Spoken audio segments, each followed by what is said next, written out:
काल रात्री अहिल्यानगर जिल्ह्याच्या उत्तर भागाला वादळी वाऱ्यासह आलेल्या अतिवृष्टीने झोडपले आहे आणि विशेषतः राहाता तालुक्यामध्ये या अतिवृष्टीचा मोठा फटका बसलेला बघायला मिळतोय।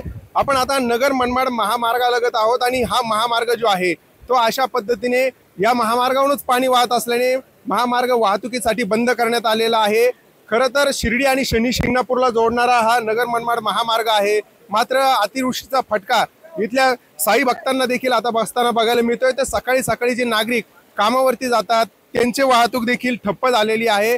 एकंदरीत जर बघितलं तर राहाता तालुक्यामध्ये सर्व ओढे नाले जे आहेत ते ओसंडून वाहत आहे।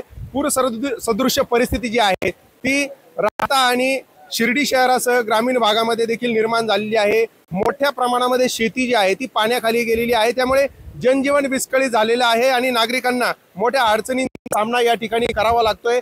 तर या ओढ्यालगतच काल 2 जण जे आहे रात्री ते वाहून गेले आणि त्यातील एक जण सापडला, मात्र एक जण आजही बेपत्ता असल्याची माहिती जी आहे इथल्या स्थानिकांनी दिलेली आहे। आपल्यासोबत बोलण्यासाठी इथले काही स्थानिक नागरिक आहेत। काय सांगाल, कशी ही अतिवृष्टी होती आणि कसा परिणाम सगळा एकंदरीत जीवन 2022 नंतर परत 2022 ला मी स्वतः हीच बाईट दिली मी 2022 ला आणि आज तीच परिस्थिती आता ठाकूरगाव। आज तालुक्यामध्ये ठाकूरगाव पूर्ण गाव पाण्यामध्ये आणि हा ओढा आहे 100 फूट आहे, आज तो 10 फूट भरत नाही। त्याच्यामुळे ही परिस्थिती झालेली आहे। आज पाऊस झालेला आहे, शासनाने तुरंत या गावाला पूर्ण मदत करावी माझी विनंती आहे। काय परिस्थिती परिसरामध्ये आहे, शेतीची काय परिस्थिती आहे आणि घरांमध्ये देखील पाणी घुसले का नाही? राहत्यात कातनाल्याला देखील पूर आलेला आहे। बनकर वस्तीवर अनेक घर पाण्यात आहे। शेतकऱ्यांनी संसार अख्खा रस्त्यावर आणलेला आहे। गाया पण बाहेर आणलेल्या आहे।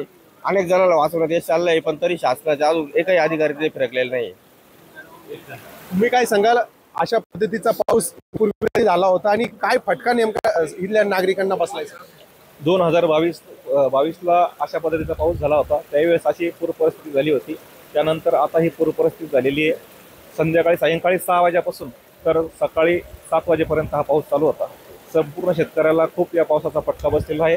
संपूर्ण जनजीवन विस्कळीत झालेलं आहे। इथून कर्मचारी जाताना त्यांना सुद्धा ड्युटीला जाण्याची अडचण येत आहेत।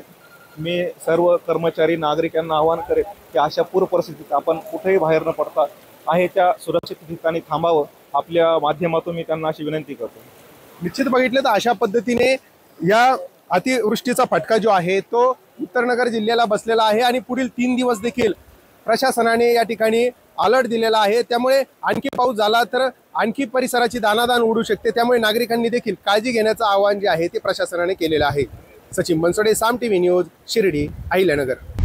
आता isakal.com आहे देशातील नंबर 1 ची मराठी न्यूज वेबसाईट। प्रत्येक अपडेटसाठी isakal.com ला नक्की भेट द्या।